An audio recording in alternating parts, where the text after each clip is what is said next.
Ce matin, Éternel, je te laisse ma voix afin que tu puisses, au Père, l'utiliser pour donner le message que tu as prévu toi-même à ton peuple. Il n'est pas question que ce matin, ma voix ne sorte pas, et pourtant je criais tantôt. Je prends autorité sur cette voix et je proclame qu'elle va sortir, elle va parler de la part du Seigneur au nom puissant de Jésus. Et je déclare que la parole de Dieu sera annoncée avec droiture au nom de Jésus. Père, que je diminue et que toi tu croisses. Dépose cela dans le cœur de tes enfants afin qu'ils puissent croître en toi, que ton nom soit élevé au nom puissant de Jésus. Et que quelqu'un dise avec moi, Amen. Amen. Alors disons un Amen véritable. Amen. Amen. Sachant qu'il est là, c'est l'Esprit de Dieu qui est parmi nous, bien-aimés. Alors ce matin, je continue, j'ai commencé, la dernière fois, je parlais de la conquête avec Christ, sur le chemin de la conquête avec Christ. Et le titre que je continue aujourd'hui, c'était « Mission possible ». La dernière fois, dans le numéro 1.1, où je disais que la mission était possible. Pourquoi? Parce que Jésus, dans un contexte de, je ne l'ai pas dit la dernière fois, je le dis aujourd'hui, Jésus vient de ressusciter.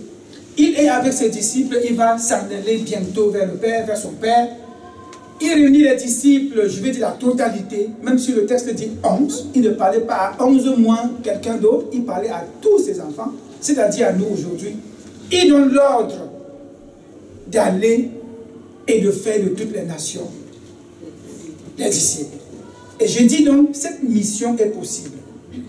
Parce que certains se disent, oui c'est difficile, oui c'est pas pour moi, c'est peut-être pour quelqu'un d'autre. C'est une mission possible. Et on l'a démontré la dernière fois. C'est la grande commission, c'est le grand nom que nous donnons. Généralement, à Matthieu 28, on l'appelle la grande commission. C'est-à-dire, tout le monde est appelé à aller. Et la dernière fois, j'ai insisté sur aller. En disant, c'était aller évangéliser. Oui, le thème numéro 1, c'est l'évangélisation. Mais j'ai insisté sur le fait d'aller. Et j'ai démontré comment c'est pas facile d'aller. On a vu les femmes qui ont pris même peur. Pourquoi? Parce qu'après la résurrection, le Seigneur apparaissait sous plusieurs formes. Premièrement, dans une forme où Marc va parler de l'ange. L'ange de l'Éternel parla aux trois femmes, à Marie de Magdala, Marie, mère de Jean, et à Salomé. Elles ont pris peur, elles ont décalé. Il apparaît encore sous une autre forme, disait le texte, à ses deux disciples sur le chemin de la campagne. Quoi encore, on parle souvent de chemin d'Emmaüs. La Bible nous dit sous une autre forme. Je ne sais pas laquelle, mais sous une autre forme. Et après, le texte va nous dire enfin. Marc encore va dire enfin. Donc enfin, il apparaît de manière visible et connue à ses disciples. Et ses disciples, encore là, quelques-uns ont douté. Et je disais, c'est possible, même si les disciples eux-mêmes ont douté. C'est possible. Aujourd'hui, je vais continuer en disant, oui, le aller, on a terminé. Maintenant, on va faire fête de toutes les nations, les disciples. Mais je vais relier le fait de toutes les nations, mes disciples, à aller. Et c'est la prochaine fois encore qu'on va le relier à la suite, qui est baptisé au nom de Jésus ou encore enseigné. Je vais rester longtemps sur la grande commission pendant des semaines. La question qui peut se poser, c'est qui est disciple? Et ce matin, chacun peut se dire, mais Jésus a dit ça à ses disciples. S'il dit c'est à nous aussi, mais en fait, c'est tout le monde. C'est qui en réalité? Pourquoi faire des disciples? Pourquoi Jésus va demander d'aller faire des disciples? Pourquoi? Et enfin, comment faire des disciples? Sur le comment, nous allons aujourd'hui voir un ou deux textes pour voir à peu près comment faire le disciple. Mais je vais insister beaucoup sur l'évangélisation, qui est le thème numéro 1.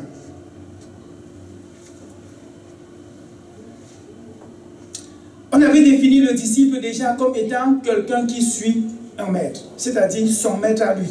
Si tu suis un maître et tu ne sais pas qu'il est ton maître, tu n'es pas disciple. Le disciple connaît donc son maître et il le suit. Ça, c'était ce qu'on s'était dit là, en début d'année. L'objectif étant donc de faire des disciples, nous allons catégoriser les disciples. On va catégoriser les disciples. Le disciple, pour moi, aujourd'hui, commence au niveau 1. En début d'année, je disais, le disciple, c'est l'enfant de Dieu. Aujourd'hui, je reprécise en disant, c'est un enfant de Dieu qu'on va classifier au niveau 1. Quelqu'un qui est au niveau 0 n'est donc pas disciple. Il faut que cela soit clair pour comprendre le message d'aujourd'hui. Quelqu'un au niveau 0, il n'est pas disciple. Au niveau 1, il est disciple. Et c'est à partir de là qu'il va aller au niveau 2, niveau 3, niveau 4, niveau N plus 1. Ceci doit être clairement défini. Et on va le voir par des exemples afin de le retenir. Parce que sinon, chacun va dire, ah, est-ce que j'ai le droit d'enseigner? Est-ce que j'ai le droit d'aller apporter? Est-ce que j'ai le droit? Est-ce que j'ai dû parler vraiment à moi? Si tu es au niveau 1, ça te concerne, bien aimé. Mais si tu es au niveau 0, ce n'est pas pour toi. Jésus parle aux disciples.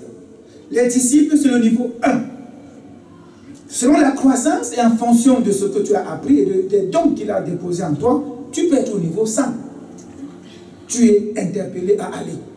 Mais si tu es du niveau 0, bien aimé, reste chez toi. Bien aimé, lorsqu'on dit évangélisation, ça ne te regarde pas. Parce que Jésus ici parle aux disciples du niveau 1 et plus. Il est très important qu'on définisse les termes. Ça paraît au tableau, c'est petit, mais c'est visible. On va définir premièrement faire des disciples. Le terme faire des disciples, je prends plutôt former les hommes au disciple-là. La formation, bien aimé, c'est de ça qu'il est question ici. J'ai trouvé dans le dictionnaire les définitions telles que action de former. Donc si tu dis je forme, tu fais une action de former. De se former, donc tu peux te former toi-même. Ce sera plus intéressant les prochaines fois quand on va entrer dans vraiment c'est quoi enseigner, c'est quoi devenir disciple, ce sera plus clair. Il y a aussi la manière dont une chose est formée. Donc on a ici l'action, on a la manière. Et aussi c'est un processus. Donc ça, vous voyez, je parle de niveau 1, 2, 3, c'est un processus. Un disciple du niveau 1 doit être conscient qu'il est au niveau 1. Et qu'il veut faire d'efforts d'aller au niveau 2, au niveau 3. Si tu es un disciple au niveau 100 ou 3000, et tu ne veux pas passer au 3001, tu as un problème. Ça, ce sera dit et développé les prochaines fois. Donc c'est un processus. La finalité, c'est de quoi? C'est de devenir adulte. Comme le texte, la définition le dit, chez nous, on ne va pas dire adulte, on va dire quoi? Mature. Un disciple qui tend vers la maturité, c'est un disciple qui croit, qui avance. Tu vas me dire, mais comment ça se mesure? Y a-t-il un instrument de mesure? Oui, le Saint-Esprit va te faire savoir, est-ce que dans tel domaine, j'ai progressé, oui ou non? Dans les témoignages, c'est pour ça qu'on vous invite à venir dans la semaine, bien aimée. C'est là où en étudiant la parole, Dieu nous suscite des choses et on comprend mieux. Quelqu'un qui dit, mais avant je ne lisais pas la Bible, maintenant l'Esprit m'a dit, mais lis tous les jours. J'ai commencé déjà, 4 heures, je suis debout, je lis. Un autre dit, oui, moi avant, je fais... C'est ça, grandir dans le Seigneur et devenir disciple mature. Quelqu'un qui témoigne en disant, quand on est en face de moi, on me parle, je vois Christ assis à mes côtés. Je n'entends plus seulement les hommes, mais je regarde, je vois le Seigneur, je ferme la gueule. Et je sais, Seigneur, tu parles pour moi. Seigneur, tu entends pour moi. Ça, c'est un degré de croissance spirituelle. C'est ça qu'on appelle disciple. Quelqu'un va dire, mais oui, comment y arriver? Ça, on arrive en travaillant. Je le dis, je le redis encore, je n'ai jamais vu un étudiant aller s'inscrire dans 3 universités. Il n'y a que chez les chrétiens que je vois ça. Je n'ai pas vu un étudiant s'inscrire en mathématiques, première année mathématiques à McGill, première année en mathématiques à l'université de Sherbrooke, première année en mathématiques quelque part, disant je veux vite connaître les mathématiques, je veux apprendre les mathématiques, je veux appartenir à 3 universités, ça ne marche pas. Ça c'est le thème à venir. Mais c'est important, bien aimé, qu'aujourd'hui on comprenne ce fondement. À défaut, la suite, on ne comprendra pas. Et je vais insister là-dessus. J'ai préparé ce message étant en colère. Parce que je me disais, Seigneur, je suis un disciple à quel niveau? Tu veux que j'aille à quel niveau, Seigneur? Et à plus forte raison les autres. Donc je prie que vous me pardonniez si je suis sévère dans mon ton. C'est parce que je veux qu'on comprenne que le disciple niveau 0 n'existe pas. Et qu'un disciple niveau 1 doit aller au niveau 2, aller au niveau 3, ainsi de suite. Il dit de former des disciples. La formation commence au niveau 1, pas au niveau 0. Et nous avons des difficultés, pourquoi? Parce que les églises sont pleines de personnes qui se disent disciples au niveau 0. Et on semble leur dire c'est normal. Ce n'est pas normal, on va le voir aujourd'hui. Disciple niveau 0 n'existe pas. Tu vois quelqu'un qui va dans la rue se tenir et dit Jésus t'aime, Jésus fait ça, fait ça. S'il n'est pas disciple, il n'a pas le droit d'être là-bas. Quelqu'un qui voyage, aller au loin pour annoncer la parole de Dieu, s'il n'a pas ce Dieu en lui, ce n'est pas de ça que Jésus parle. On va définir encore un autre terme. C'est Jésus, lorsqu'il parle de aller faire des nations, comme je viens de le dire, c'est la formation. La formation commence à l'école. Ça ne se commence pas en dehors de l'école. En dehors de l'école, tu n'es pas élève. Dans l'école, tu es élève et tu commences au niveau 1. Et un élève, un disciple, c'est un apprenti. C'est quelqu'un qui apprend. Et la prochaine fois, on verra qu'il est apprenti, mais il est aussi maître. Et c'est ça la beauté de la chose. C'est-à-dire, un disciple du niveau 1 peut aller déjà chercher le non-disciple qui est niveau 0. Le disciple niveau 2, il est en formation parce qu'il est en connexion avec le Père, il veut croître, mais il retourne en arrière chercher le disciple du niveau 1 pour l'aider à croître aussi. Et on verra ça plus tard. Mais si un disciple du niveau 5 croître au niveau 5, il n'a pas à rentrer chercher ceux du niveau 1, 2, 3, 4, il y a un problème. Jésus parle ici aux disciples. Et Jésus, lorsqu'il marchait, il y avait la foule qui le suivait. Je ne les appelle pas disciples. Si oui, niveau 0. Mais il y avait les 72 qui le suivaient aussi et l'écoutaient de temps en temps. Écoute, disciple peut-être niveau 1. Mais il y avait les 12 qui étaient avec lui. Disciple niveau peut-être 2. Donc il y a des niveaux dans le disciple-là, bien aimé. Il y a des niveaux. Et il faut qu'on soit conscient. Ce qui nous perd, c'est parce que, comme vous voyez l'image ici, c'est que le disciple est dans le royaume de Dieu, mais il est encore sur la terre des hommes, il marche encore sur la terre des hommes, et il va apporter la parole. La Bible nous dit ici, à l'effet de toutes les nations, les disciples. On va définir le mot nation. On va définir le mot nation. La nation, on ne va pas lire Deutéronome 4, 14, verset 14, Acte 22, verset 21. Si on le lit bien, on analyse ce texte, autant Ézéchiel aussi, 23, verset 30, on va découvrir certaines vérités que j'ai mises là. Lorsqu'on parle de nation, lorsque Jésus dit « allez dans les nations », il fait allusion à quoi? D'abord au peuple, ensuite aux ethnies, enfin au pays. C'est-à-dire, il pense que vous qui êtes à côté de moi, allez un peu plus loin, allez encore plus loin, allez aussi loin que vous pouvez. Ça, c'est le premier sens de nation. Vous allez rencontrer l'autre nation, le deuxième sens de nation, tel qu'Ézéchiel le dit un peu. C'est un peuple, le peuple non juif. Le peuple qui n'était pas Israël. C'est eux qu'on appelait nations. Les nations. Pourquoi? Parce que selon eux à l'époque, et au temps de Jésus, c'était encore ça la réalité.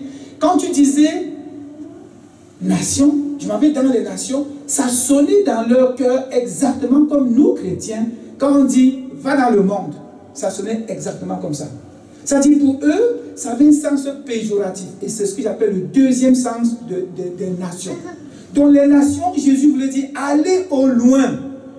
Mais il voulait aussi dire allez vers ceux qui ne me connaissent pas.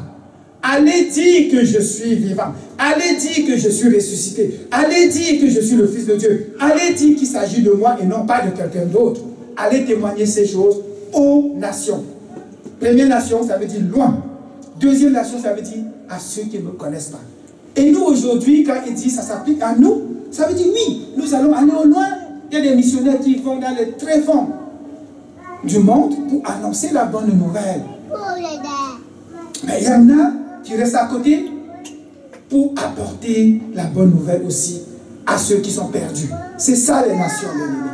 Tu ne peux pas aller au loin, tu peux aller au coin de la rue. Tu ne peux pas voyager, tu n'as pas d'argent. Ta ville, ta province, ton quartier, tes collègues, tes amis, Il s'agit de ça ici. Donc j'aimerais qu'on retienne les deux sens du mot les nations. Allez, faites. Aujourd'hui, c'est ça qui nous importe. Allez, faites. Alors, toi qui vas, tu dois être. Si tu dis, je m'en vais, je ne suis pas disciple de Jésus, je te conseille de rester à la maison. Jésus était dans l'évangéliste, le disciple parfait. Jésus, le disciple parfait. Ça peut même être le titre d'un message. Le disciple parfait. Pourquoi? Parce qu'il marchait au son de la voix du Père. Quand le Père lui dit, va, il va, viens, il vient. Il parlait de la part de son Père. Jésus, le disciple de son Père. Il ne cesse pas d'être fils de Dieu. Il ne cesse pas non plus d'être Dieu, mais il est le disciple parfait que nous pouvons imiter, bien-aimés. Aujourd'hui aussi, nous devons être ces disciples parfaits. Nous devons tendre vers la perfection, sachant qu'on croit. Mais aller vers les autres, c'est important, c'est un ordre venant de Jésus lui-même. Plusieurs vont dire, ok, je ne veux pas aller, je vais utiliser le microphone, je vais utiliser la télé. Ils me verront, ils entendront la parole de Dieu au loin. Ils ne sont pas dans l'erreur. Ils utilisent la technologie, les moyens présents pour apporter la bonne nouvelle au plus loin. Et lorsqu'il disait faites de toutes les nations, ça ne veut pas dire que toutes les nations du monde entier. Il y en a combien? Je crois que c'est 200 quelque chose. Non, il parlait dans chaque nation là qu'une femme, qu'un homme, qu'un enfant écoute et entende la parole. Parce que plusieurs vont dire, ah, tout le monde ne peut pas être sauvé, alors pourquoi je dois aller annoncer? Si tous ne devront pas venir au Seigneur, pourquoi je dois aller? Le mot nation ici, ça ne veut pas dire la totalité, chaque individu de chaque nation. Non, ça veut dire tout simplement, s'il y a un pays quelque part dans le monde, sur la terre, il faut qu'un missionnaire vienne parler de la part de Dieu. C'est ce que ça veut dire, bien-aimé. Ne nous décourageons pas. Allons. Je dis, même si je suis seul, j'irai, Seigneur.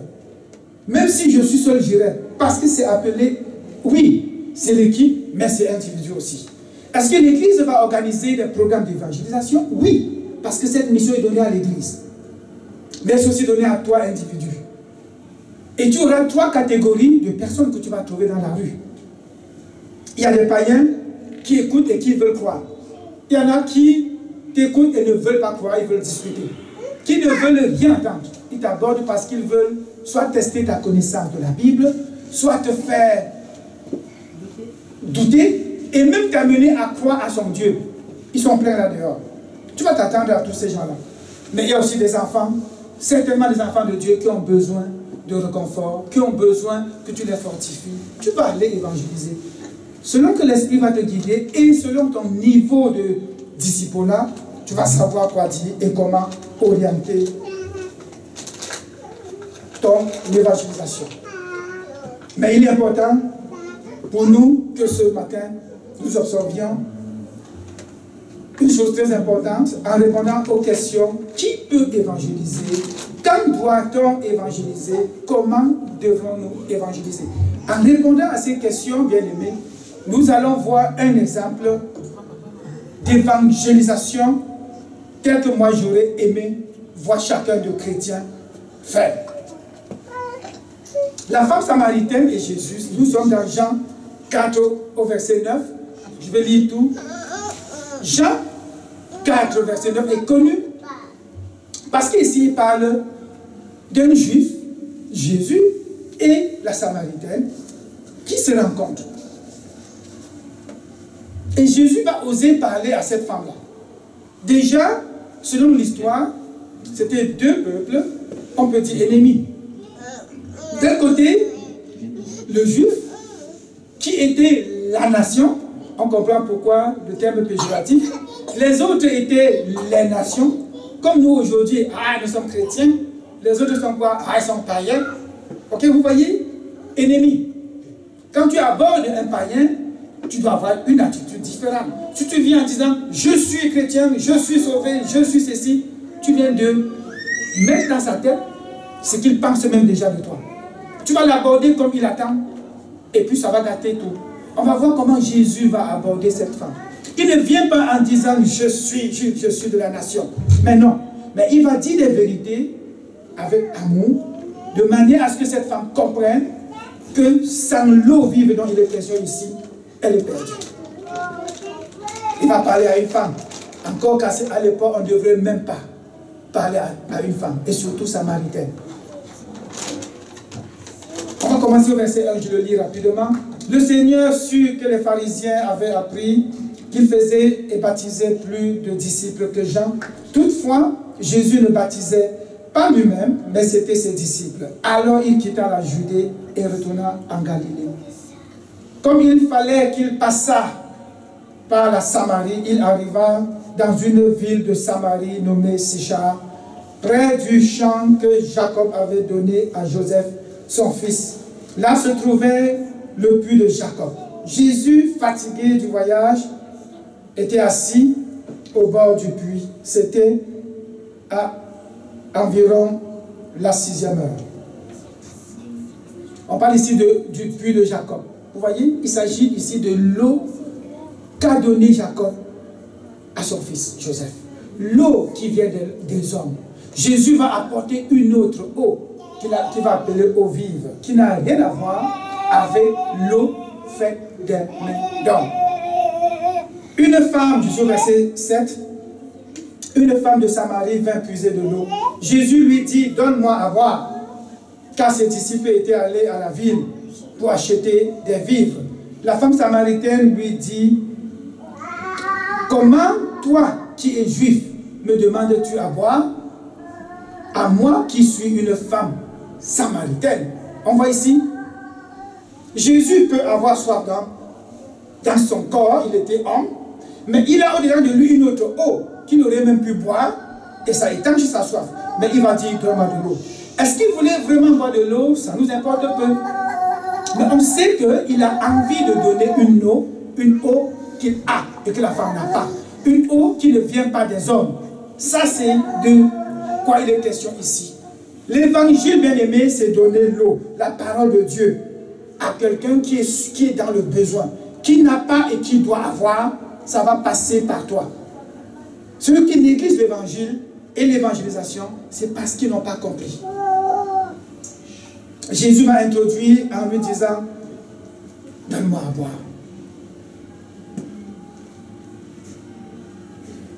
Les Juifs, en effet, n'ont pas de relation avec les Samaritains. Jésus lui répondit, si tu connaissais le don de Dieu, et qui est celui qui te dit, donne-moi à boire, tu lui aurais toi-même demandé à boire. Et il t'aurait donné de l'eau vive. Waouh! Voilà comment la parole doit être annoncée. Si tu connaissais celui qui te parle, on fuit la confrontation. Pourquoi? Parce qu'on est certainement du niveau 0 ou du niveau 1. On va taquiner les gens du monde sans avoir ce Christ en nous. Jésus ici a un niveau, je veux dire peut-être éternel, mais nous pouvons avoir un petit niveau pour pouvoir parler par l'esprit. C'est ça le niveau 1. Tu es capable de parler par l'esprit. Jésus n'aborde pas la femme n'importe comment. Et lui dit, si tu connaissais le don de Dieu, jeune homme, quand je te parle de la grâce de Dieu, si tu pouvais connaître ce don de Dieu. Oh mon Dieu.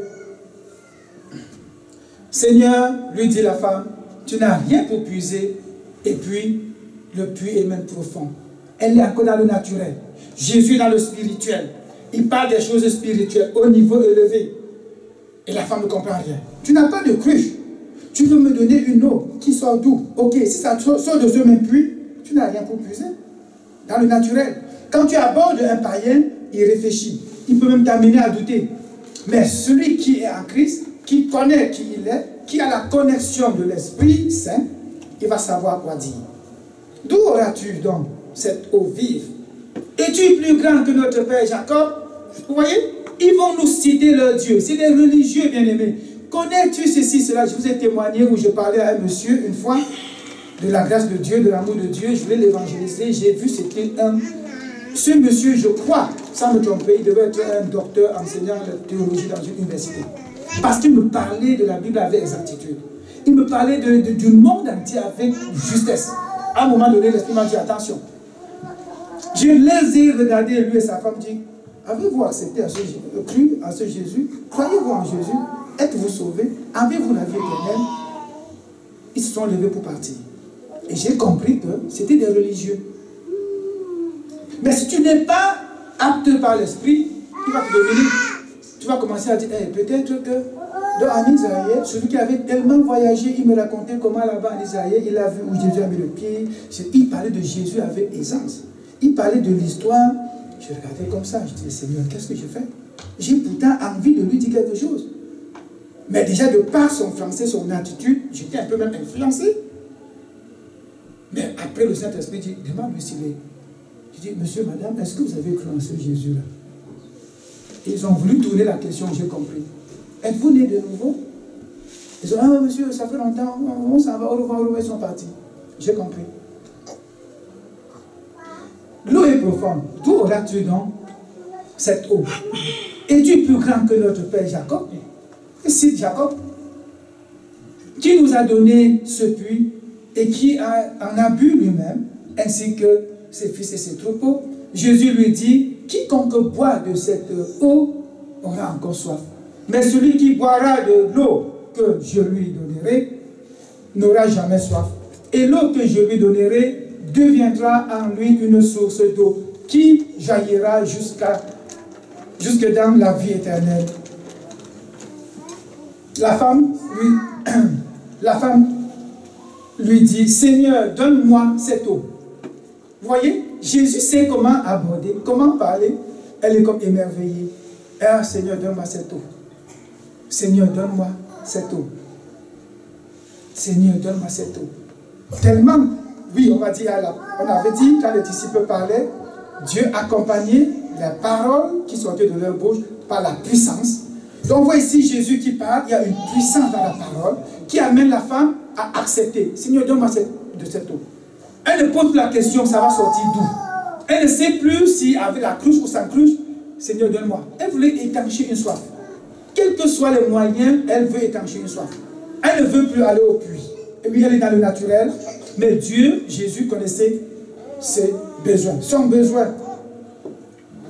La femme lui dit, Seigneur, donne-moi de cette eau, afin que je n'ai plus soif et que je ne vienne plus puiser ici. Jésus va lui dire, va. Lui dit Jésus, appelle ton mari et viens ici. Jésus va confronter cette femme-là. Nous, parfois, on n'a pas envie de faire comme Jésus, bien-aimé. C'est pour cela que ce matin, au sortir d'ici, sois équipé pour confronter parfois. Jésus lui parle de sa vie, de ses besoins et de ce dont elle a besoin vraiment. Ça la touche. Mais Jésus l'attaque directement. Nous, on a l'habitude de dire, mon frère, ma soeur, tu sais quoi, oui, tu souffres beaucoup. Hein. Je sais que le monde t'a abandonné. Je sais que tu es une femme qui n'a pas la chance d'avoir vraiment des maris. C'est normal que tu souffres. Tu as ton 5e mari. Oui, tu viens puiser l'eau seule. Les femmes vont généralement puiser l'eau, tu vois, en équipe. Elle est seule. Et c'est le soir, quand il n'y a plus de soleil, elle vient en plein midi parce qu'il ne faut pas qu'on la voie. Tu vas dire, oui, Jésus t'aime, ma soeur. Tu sais, Jésus t'aime. Hein, rentre chez toi. On va voir aujourd'hui, c'est pas comme ça que Jésus a fait. Jésus va la confronter, bien-aimé, avec la parole de vie. Jésus va la confronter avec la parole de vie. Écoutez, il dit, va, appelle ton mari, viens ici. Il ne dit pas, venez ici. Auquel cas la femme pouvait dire, ah, peut-être il veut convaincre ce monsieur de m'épouser. Va, appelle-le et toi, viens ici. Folie, n'est-ce pas? Folie. La femme répondit, je n'ai point de mari. Jésus lui dit, tu as eu raison de dire, je n'ai point de mari. Est-ce que Jésus provoque? Oui. Je dirais qu'il provoque. Il veut l'amener à découvrir qui il est. Mais il a des méthodes et des techniques. Aujourd'hui, certains pourraient critiquer cette méthode-là. Mais moi, je la supporte. Je dis, Seigneur, tu connais le cœur de cette femme-là. Et tu savais quelle parole lui donner. C'est pour cela, quand tu évangélises, le Saint-Esprit met une parole dans ta bouche, tu dis. Que l'autre ne te dise pas, pourquoi tu as dit ça? Pourquoi tu as fait ça? Pourquoi? Quand le Saint-Esprit te dit, saute, saute. Il te dit, pleure, pleure. Il te dit, crie, crie. Ne regarde pas ton voisin, bien-aimé. Quand le Saint-Esprit te pousse, fais-le. Ici, c'est l'évangélisation.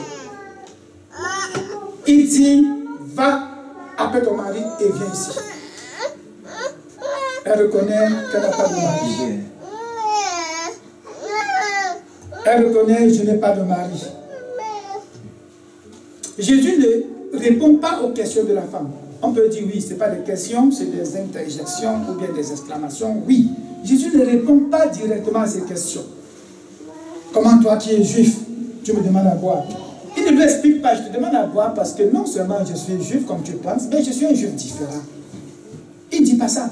Il ne dit pas je suis un juif, mais je suis aussi fils de Dieu. Il ne dit pas tout ça. Il contourne et il lui pose des questions pour l'amener à un niveau où elle va se jeter et dire je crois Seigneur.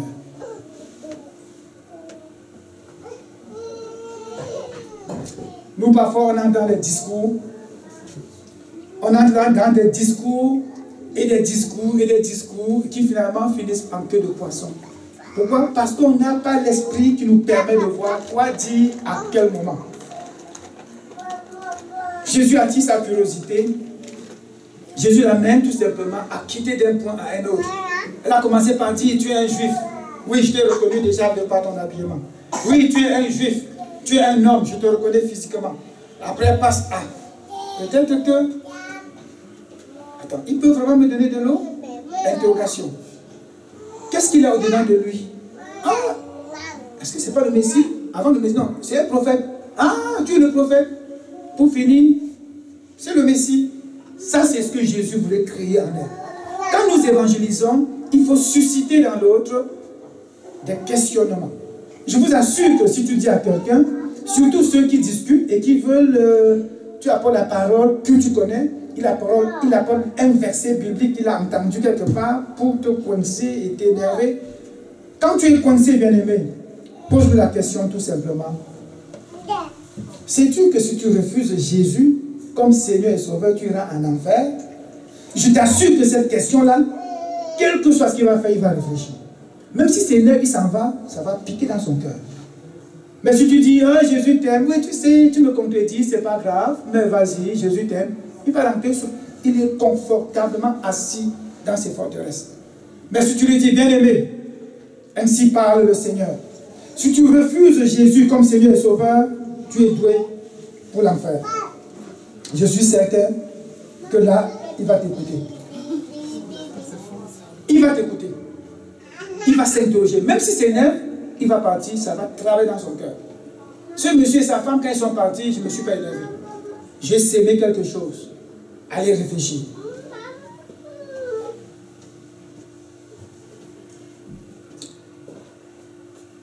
Seigneur, lui dit la femme, je vois que tu es prophète. Verset 22, vous adorez, regardez comment Jésus parle. Il est droit et direct. Vous adorez. Commençons au verset 21. Femme, lui dit Jésus, crois-moi, l'heure vient où ce ne sera ni sur cette montagne, ni à Jérusalem, que vous adorerez le Père. Jésus encore confronte la théologie. Vous qui avez appris, oui, vous avez lu ça dans l'Ancien Testament, comment on appelle ça, Torah ou quoi, vous avez lu tout ça, c'est bien. Mais l'heure vient, et elle est même déjà venue, où vous n'adorerez plus ni à la montagne, ni à Jérusalem. Et puis continue, vous adorez ce que vous ne connaissez pas. Tu oses dire ça à un païen là dehors, il va te lapider. Tu oses lui dire que son Dieu là, il ne le connaît pas.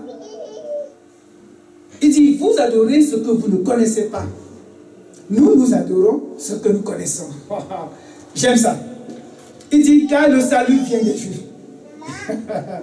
La femme pouvait dire, attends, voilà un jour comme les autres. C'est eux la nation. C'est eux l'élu. C'est eux qui ont les vrais dieux. N'avez-vous jamais entendu ça? Les gens, il se passe toujours, quelqu'un m'a dit un jour, tu fais comme si Dieu te parle. Tu dis, mais attends, je ne fais pas comme s'il me parle. Voilà, tu vois, un orgueilleux. C'est un ami à moi, un orgueilleux. Je ne dis rien. Il me parle. Je suis sûr qu'il me parle. Mais oui, tu vois, c'est comme ça que vous faites et les gens ne peuvent même pas croire à ce Dieu-là. Je ne parle pas de Dieu, je parle de Jésus, fils de Dieu. Je parle de Emmanuel, je parle de Dieu qui est en moi. Je ne parle pas d'un Dieu quelconque qui, je ne sais pas quoi. Je parle d'un Dieu que je connais. On aime parler d'un Dieu vague. Ça fait l'affaire de tous. Il dit le salut vient des Juifs. Et ce salut, bien aimé, ça passe par l'eau. Ça passe par l'eau. Il dit encore, les vrais adorateurs adoreront le Père en esprit et en vérité. Pour que tu l'adores en esprit, je viens de le dire au début, il faut avoir l'esprit de Dieu en toi. Ah oui, merci ma soeur. Tu n'as pas l'esprit de Dieu, tu ne peux pas aller évangéliser, bien sûr. Dieu est esprit, et il faut que ceux qui l'adorent en esprit et en vérité. La femme lui dit, je sais maintenant que tu es le Messie, qui devait venir. Et quand il sera venu, il nous annoncera toutes choses. Elle commence à s'intéresser. Et quand il sera venu, ça ressemble à ce qu'elle a souvent lui entendu, hein? Mais ce n'était pas le vrai. Jésus va lui rappeler ceci. Je le suis, moi qui te parle. Oh, la femme maintenant, elle dit, mais mon Dieu, je ne comprends rien, mais je crois. Donne-moi de ton nom. Je ne comprends rien, mais je crois. Et le même ami me disait, tu sais quoi? Dans la Bible, là, je ne crois qu'à ce que je comprends. Je le regarde, je ris, je dis, moi c'est le contraire, mon bien-aimé. Je crois ce que je ne comprends pas. Il dit, tu vois, un intellectuel, écoutez-moi comment il parle. Tu sais, tu es fou, tu es malade. Je dis, mais oui, c'est la folie. S'il fallait comprendre Dieu, pourquoi? Mon Dieu, je cesserai même. Il dit qu'il est venu il y a très longtemps, je ne l'ai pas vu. Il est mort pour moi, je ne l'ai pas vu, mais je crois. Il est ressuscité, je ne l'ai pas vu. Il est allé au Père, je ne l'ai pas vu, mais je crois. Il revient me chercher, je ne l'ai pas vu non plus, mais je crois. Tu veux que je marche avec lui parce que je l'ai compris? Impossible. Mais lui me dit, je ne crois qu'à ce que je comprends. Tu vas dire quoi à quelqu'un de ce genre? Il ne comprendra rien. Nous marchons aveuglément avec un Dieu qui nous guide dans toutes les choses. On n'a pas besoin. Applaudis si tu veux, mon bien-aimé. Si ça te plaît, tu applaudis. Il y a la liberté dans la maison de Dieu. Quand ça te plaît, applaudis. Parce que moi, parfois, je saute de joie. Quand ça me touche, ça me plaît, je saute de joie. Et dit, moi, je ne crois qu'à la parole que j'ai compris. Si je ne comprends pas, je ne crois pas. Il dit, ah, mais oui, toi, tu es différent. Moi, c'est quand je ne comprends pas que je fonce. Amen. Et il dit, écoute, tu ne comprends rien. Elle passe à tuer le Messie. Jésus et Nicodème, bien aimé, on va faire une comparaison. On va voir l'évangélisation avec Nicodème. Voilà les méthodes que Jésus apporte. On va voir que Jésus, dans Jean 3, un chapitre avant, Jésus rencontre Nicodème. On va dire, oui, Nicodème est venu vers lui. C'est normal, il a évangélisé. Pour la femme samaritaine, c'est lui qui allait l'attendre au puits. Elle viendra, je vais la rencontrer. Les deux cas, c'est de l'évangélisation. Qu'est-ce qui va être fondamental dans les deux? C'est que Jésus va parler tant à l'homme qu'à la femme de la même manière. Il y a une vérité à apporter. On ne regarde pas ton rang social. On s'en fout si tu es le docteur de la loi. Jésus s'en fout si dans la société tu es élevé. Jésus ne veut pas savoir si tu es une femme, si tu souffres ou non. Il ne veut pas savoir. La seule chose, c'est qu'il voit ton besoin, qui est le salut que tu n'as pas. Il voit ça au-dedans de toi. Il dit, je veux te donner cela. Et il ne tourne pas, il te dit la vérité. Il dit, docteur venu de la loi. Jésus va le dire, si un homme, au verset 3, si un homme ne naît de nouveau, il ne peut voir le royaume de Dieu. Ça, c'est une parole qui pouvait faire la guerre à l'époque. Que tu regardes un homme docteur de la loi, si vous ne naissez pas de nouveau, vous ne pouvez voir le royaume des cieux. Il pouvait aller chercher les autres et on vient mener une guerre contre toi. Mais à la fin de Jean, Jean va démontrer que ce Nicodème s'est rangé derrière le Seigneur. La parole a fonctionné. Comment un homme peut-il naître? Il ne comprenait rien. Jésus lui dit, un homme ne naît d'eau et d'esprit. Aujourd'hui, il veut considérer d'eau comme l'eau et esprit comme esprit. Mais en fait, théologiquement parlant, ils disent que l'eau, c'est-à-dire l'esprit. Donc, on voit l'eau comme étant l'esprit. Mais si on considère que ce n'est pas l'eau, c'est-à-dire l'esprit, il y a l'eau de la parole qu'il faut apporter. Et quand tu as cette eau de la parole, tu as l'Esprit de Dieu en toi, c'est le niveau 1 pour pouvoir maintenant aller chercher les gens du monde. les nations, ou encore ceux qu'on peut appeler disciples niveau 0. Allons les chercher, bien-aimés. Il dit, il ne peut entrer dans le royaume de Dieu. Ce qui est né de la chair est chair, et ce qui est de l'esprit est esprit. Il faut que vous naissiez de nouveau. Ces paroles, bien-aimés, c'est difficile, même pour moi, de dire à quelqu'un dans la rue, bien-aimé, il faut que tu naisses de nouveau. Ça sonne très dur, difficile à dire. Mais Jésus va affronter. Il va dire, il faut que tu naisses de nouveau. Il ne négocie pas. Nous négocions avec nos oncles, avec nos mamans, nos papas, nos bien-aimés. On négocie. Tu sais, oui, Dieu sait que tu es comme ça, mais tu sais quoi, tu sais... Hey, on ne négocie pas. Pourquoi il est difficile de former des disciples? Parce qu'ils viennent remplir les maisons de Dieu, étant au niveau 0. Parce qu'ils ont entendu une parole qui a chuchoté un peu leur cœur, ils ont fui les problèmes, ils se retrouvent à l'église, maintenant on dit donc ta vie à Jésus, oh, tu sais, je ne le connais pas, hein? Comme mon ami qui dit qu'il ne croit que s'il a compris. Je ne comprends pas. Comment tu veux que je croie? Je ne comprends pas. Je ne comprends pas. Tu n'as pas besoin de comprendre, bien-aimé. Si tu ne nais d'eau et d'esprit, tu ne peux entrer dans le royaume des cieux. Tu ne nais d'eau et d'esprit, tu n'as pas l'esprit de Dieu en toi. Quand l'esprit va te dire chante, tu vas dire, oh, je suis fatigué. Hein. Il va te dire, va à l'église, tu te dis, oh, tu sais que j'ai travaillé hier soir, je suis très fatigué. Quand l'esprit de Dieu va vouloir que tu croisses, que tu grandisses, on ne peut pas. Et personne ne peut te forcer. Le frère a dit, il a vraiment prêché mon message aujourd'hui pendant louange et adoration. Si c'est un homme qui te dit, allons dans la maison de Dieu, tu ne comprends pas que ce chant-là veut dire, l'Esprit de Dieu te dit, va dans sa maison. Tu me donnes t'asseoir ici comme ça, triste, comme si on t'a tapé, vas-y. Mais si c'est l'Esprit de Dieu qui te dit, allons dans la maison, oh, tu vas te lever, dis Saint-Esprit, allons-y. Tu vas être content, rien ne va t'arrêter. C'est dommage qu'en Occident, quand il neige, on dit, c'est la neige, je ne peux pas aller. Quand il fait chaud, on dit, ah, le temps était beau, les programmes se multiplient. C'est dommage.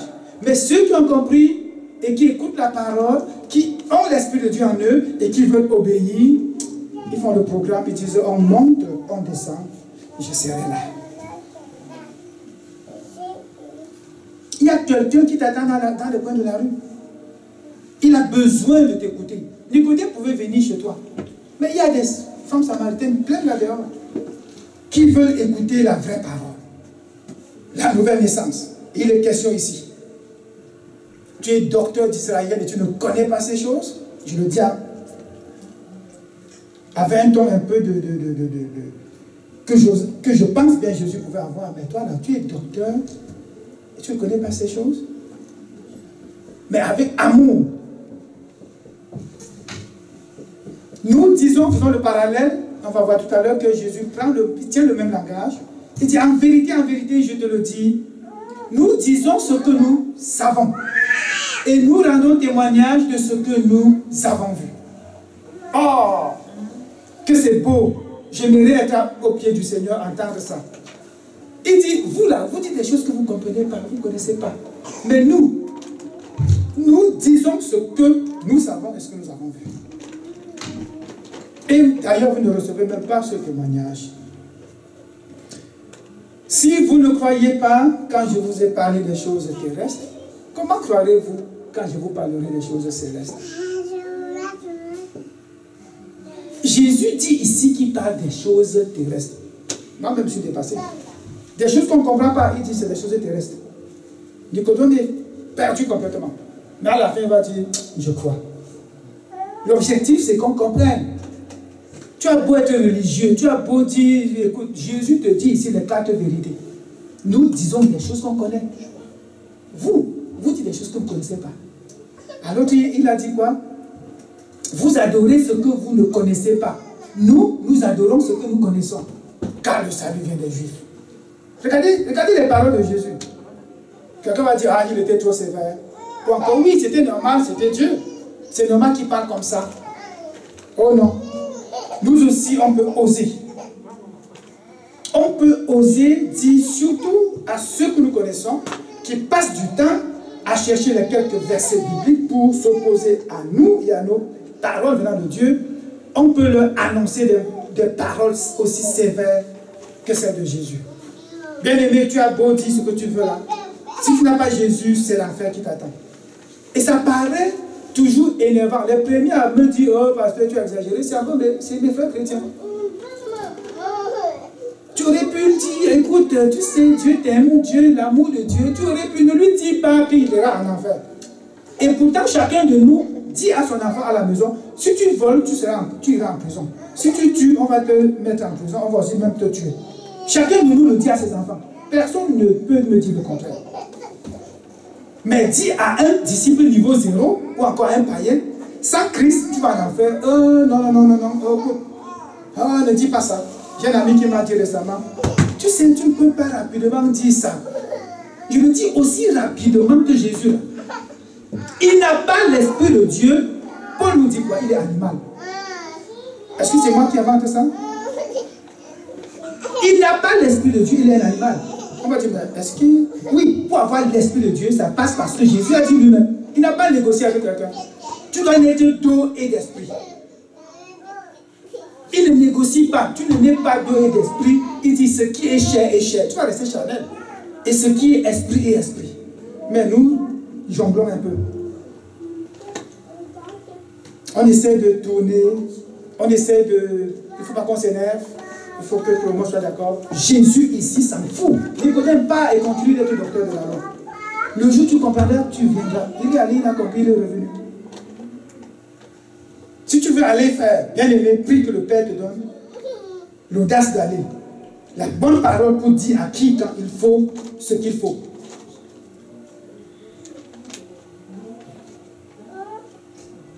Il dit, regardez Jean 3, 36. Celui qui croit au Fils a la vie éternelle. Celui qui ne croit pas au Fils ne verra point la vie.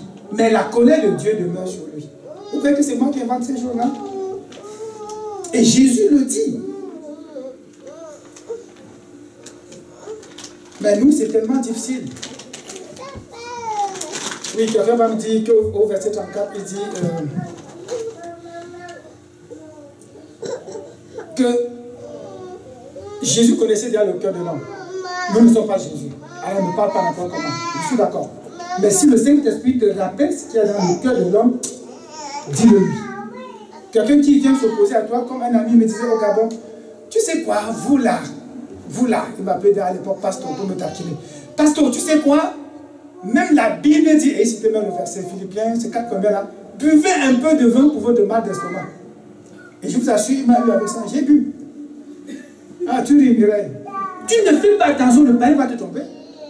Il va te tromper. Il dit, non, donnez. Tu sais quoi, même la Bible dit ici le verset que je ne connaissais même pas. Il a dit, buvez un peu de vin pour votre mal d'estomac. J'ai bu, mais mon ventre m'a fait mal. J'ai dû comment empoisonner. J'ai dû prier des jours pour que ça me libère. Quand tu as atteint le niveau 4, au lieu de rentrer chercher ceux de niveau 1 et 2 et 3, tu t'amuses un peu pour entrer au niveau 0, tant pis pour toi. Ce n'est pas Dieu qui te rattrape, c'est Satan. Ah non, Dieu ne te fera rien. C'est Satan qui va te récupérer, pas à peu près. Tu veux dire quoi? La Bible m'a dit, bois un peu d'eau. Verset 24, je reviens à notre texte. Il dit, là-dessus, les disciples arrivèrent, ils étaient étonnés de voir Jésus parler avec une femme. Que demandes-tu? Qu'est-ce que tu fais avec elle? Alors la femme ayant laissé sa cruche, s'en alla dans la ville et dit aux gens, venez voir un homme qui m'a dit tout ce que j'ai fait. Ne serait-ce le Christ? On remarque ici, les disciples reviennent, ils sont étonnés. C'est normal. Jésus ne cessait de les étonner. C'est nous aujourd'hui qui n'étonnons personne. On peut parler de quelqu'un qui a travaillé presque 7 ans dans une usine avec son ami, qui était aussi chrétien. Les deux travaillaient ensemble. Ils ne savaient pas l'un de l'autre qui était des chrétiens. C'est la 7e année quand il parle, te dit vraiment que Dieu te bénisse. Il dit, tu as de quel Dieu? Il dit, Jésus, tu sais que moi je suis chrétien. Il dit, ah bon? Il dit, oui, les deux s'embrassent. 7 ans après. 7 ans après. Ils ne se connaissaient pas comme étant des chrétiens. Moi-même, j'ai fait des mois avec une sœur chrétienne. J'ai découvert ça récemment aussi. J'étais content de savoir que j'ai au moins une là avec qui je peux parler. Ah oui. Il dit, venez voir un homme qui m'a dit tout ce que j'ai fait. Parfois, ce n'est que ça. Comme j'ai dit, niveau 1 là, tu viens de croire, elle vient de croire que voilà Jésus. Elle va maintenant à la ville parce qu'elle était sortie de la ville pour aller puiser de l'eau. Elle rassemble tout le monde. Elle dit, venez voir un homme qui m'a dit tout ce que j'ai fait. Un homme. Cet homme c'est qui? Cet homme c'est qui? Ah, ça ne saute pas fort. Cet homme c'est qui? Jésus. Amen. Venez voir ce que moi j'ai vu. J'ai vu un homme. Cet homme m'a dit tout ce que j'ai fait. Oh Jésus. Et quand tu as rencontré ce Jésus, tu fais quoi aussi? Tu cours aussi au village. Tu cours dans ton quartier. Tu cours dans ta ville. Tu cours dans ta province. Tu cours dans ton pays. Tu vas au loin pour revenir au texte de Matthieu 28. Tu vas dire, venez voir cet homme que j'ai vu, qui m'a tout dit, qui m'a transformé. Ce matin, j'étais dans la joie de dire, Seigneur, tu m'as transformé. Et je suis content de ce que je suis et de qui je suis maintenant. Avant, je pouvais croire que je gagnais le monde, mais maintenant, là, je t'ai gagné et j'ai tout. J'ai et le ciel et la terre, bien aimé. Eux, ils n'ont que la terre. Ils sortis de la ville, regardez, ils sont sortis de la ville, nombreux, et ils vinrent avec lui. Pendant ce temps, les disciples le pressaient de manger, disant, Rabbi, mange. Les disciples et leur ventre. Je les aime parfois quand j'étudie, je regarde les comportements, je me mets à dire, waouh. Il dit, Seigneur, mange, mange, tu as faim, mange. Quand tu compares les deux, tu te rends compte que Jésus n'a pas parlé à quelqu'un en disant, oh, comme c'est une femme, je vais parler différemment, hein, je vais être moins sévère. Comme c'est un homme et il est docteur de la loi, je veux modifier un peu pour lui faire plaisir. Au-delà, c'est la nouvelle naissance. Tu as besoin de boire l'eau que je te donnerai.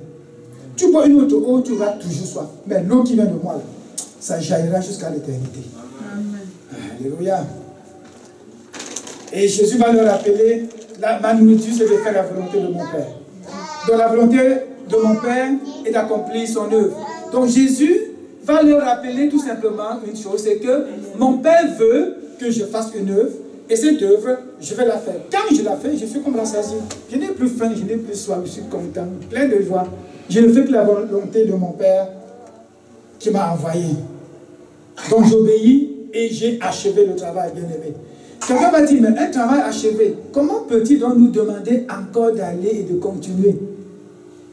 Dans le naturel, ils vont vous dire ça. Hein. Vous croyez que quoi? Vous allez aller partout annoncer la parole.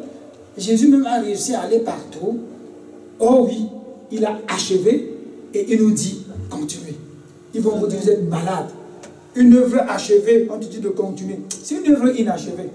Ils ne comprennent pas. C'est à toi de dire, non, non, c'est une œuvre achevée. Mais il m'a délégué pour aller continuer. Il m'a dit, va continuer. Une œuvre achevée, bien sûr. Ils ne comprenaient rien.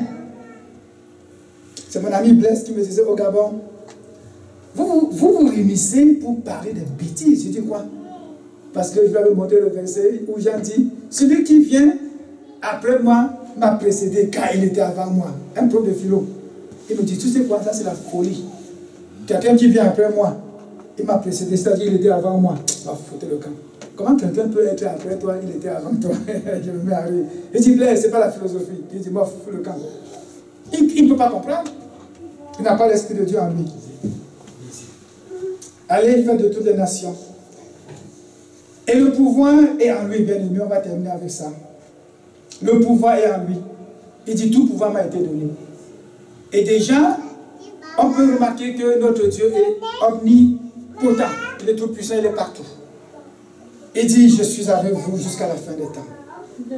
Ça peut être jusqu'à ce qu'il revienne, mettre fin à toutes choses. Ça peut être aussi jusqu'aux confins de la terre. Allez-y, allez partout, au plus loin où vous pouvez aller, je serai avec vous. Va, annonce. Va, annonce la parole de vie. Mais annonce la nouvelle naissance, bien aimé. Parce que le problème est là. On n'arrive pas à amener les disciples du niveau 1 à 2, à 3, à 4. Pourquoi? Parce qu'ils ne sont pas disciples. On a de la peine, on te supplie de lire la Bible. On te supplie, prie. On te supplie, viens à l'église. On te supplie, faisons ceci. On te supplie, on te supplie. Tu vas grandir comment? Ne dis pas la chose, c'est une vérité. Si un enfant ne veut pas aller à l'école, tu forces tout l'inscrire, il ne va même pas mettre pied là. Je n'ai pas vu quelqu'un s'inscrire à l'université, on dit achète un livre, il dit oh non, non, non, je ne veux pas. Achète un deuxième livre, non, non, non. Les photocopieuses, même, non, non, non. C'est même gratuit, tu vas chercher. Oh non, tu sais. Il n'y a que chez les chrétiens que je vois ça. Quand on achète un livre, c'est toujours, c'est cher, hein? Pourquoi c'est cher comme ça? Mais quand c'est un livre du monde, oh, on est émerveillé d'acheter. Ézéchiel va nous parler de l'eau pure. Je termine vraiment avec ceci. Jésus, notre Seigneur, parle de l'eau. Il dit dans Ézéchiel, il prophétise, Ézéchiel, je répandrai sur vous une eau pure, et vous serez purifiés. Je vous purifierai de toutes vos souillures et de toutes vos idoles. Il s'agit de ça. L'eau là doit être une eau pure. La parole de Dieu, c'est l'eau qui nous purifie. L'eau qui nous met à part. L'eau qui nous fait devenir disciples. Mais ça passe par là. Certains vont dire qu'il s'agit de l'eau du baptême. Et ça réconforte le cœur de plusieurs parce que j'ai été baptisé, je suis baptisé, donc je suis disciple. Ce n'est pas ça du tout. Il y a une eau de la parole qui nettoie ton intérieur et te rend pur. Afin que tu abandonnes les idoles. L'idole, c'est quoi? Si tu t'assois à l'église et dormir, ça c'est l'idole. L'idole, c'est quoi? À la maison, tu ne lis pas la parole, tu ne lis qu'autre chose. La télé que tu regardes, c'est autre. Tout, ça n'a rien à voir avec Christ. Ça, ce sont des idoles. Mais l'eau de la parole te dit, écoute, tu viens de passer 1 heure devant la télé. Je parle à moi-même cette fois-là. Hier, je regarde comme ça, je dis, hey, Seigneur, j'ai mis longtemps ici, hein, le match était beau. Je suis resté longtemps, j'ai regardé après, je regarde le monde, je dis, hey, Seigneur, j'abandonne. Il faut faire l'équilibre. Est-ce que la télé est mauvaise? Non. Mais longtemps que tu vas passer devant la télé, je te dirai, la télé est mauvaise. Si pour toi, c'est 4 heures par jour de télé, rassure-toi, c'est trop et c'est mauvais. Si c'est 30 minutes d'information, 30 minutes de détente, oui, c'est bien. Si après chaque émission, tu te mets à genoux pour prier pour ce que tu viens de voir, je te conseille de regarder la télé. Ah oui, je conseille vraiment la télé. Vous savez, quand j'écoute la radio, les informations, j'évite très souvent de les écouter parce que je suis fragile. Parfois, je conduis l'auto, j'écoute. Une femme vient cette semaine, une femme vient de tuer son enfant. Je m'arrête, je pleure. Je regarde au côté, Seigneur, j'étais où pour lui dire, ne fais pas ça. Seigneur, il n'y avait personne pour lui. Il n'y avait personne, Seigneur, dans ce monde-là. Tu n'as eu aucun homme de Dieu capable de rencontrer cette femme et de lui parler de la grâce de Dieu. Et je pleure. Mais si tu écoutes la radio pour dire, je suis informé, je suis très informé, je connais qui est seul, qui est ce... Je te dis, abandonne ces choses-là.